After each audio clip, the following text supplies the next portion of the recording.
How you doing? Good, how are you? Very well. Thank you for asking. Well, first of all, let me congratulate you for being a part of a film that I feel it's a completely new phase for this franchise.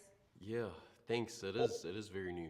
It's very exciting. And I feel like it's equally meant for the fans and equally for those that are not familiar with the franchise, as you get to bring this predator that kind of humanizing it. Yes, I would agree with your first part of your statement, having it be kind of a standalone film. That yeah, there's the Easter eggs and dives deeper into the lore for our OG, Predator fans who have followed the franchise, since Arnold.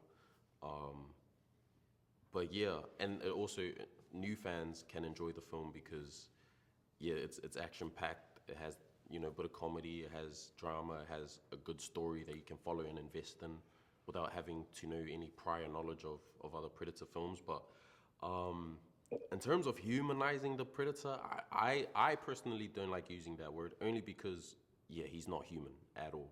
He's Yautja, and I feel the things that he goes through and the emotions that he feels while facing certain obstacles, especially in the first kind of act of the film and throughout his journey, those are the things that we can relate to, the underdog story, the resilience that he has to build up and the way that he's able to forge his own path and we can root for him.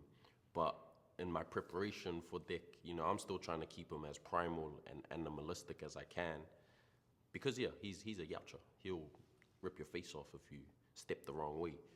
But yeah, it was a tricky balance that I was trying to find, and I think we found it. I think it works.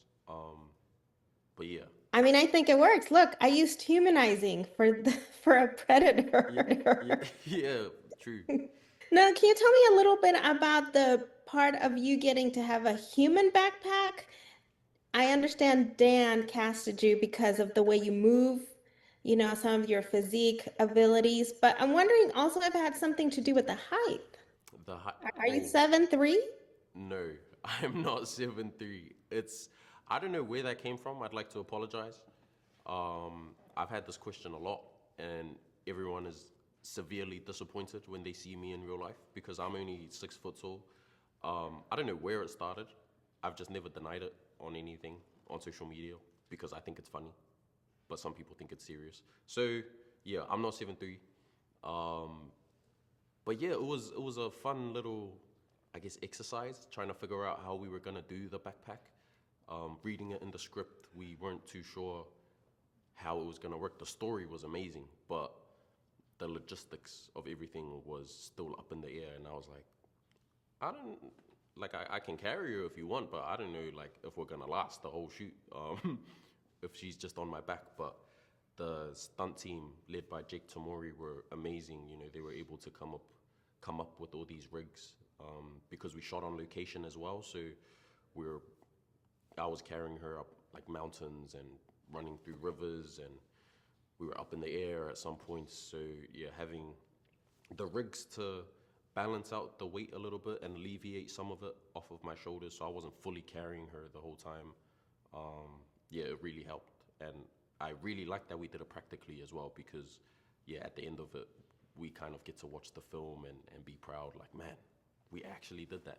We were actually carrying each other. It wasn't all CGI, and I think it's such a cool aspect of the film that Dan is trying to keep that practical element. It's something that the fans love.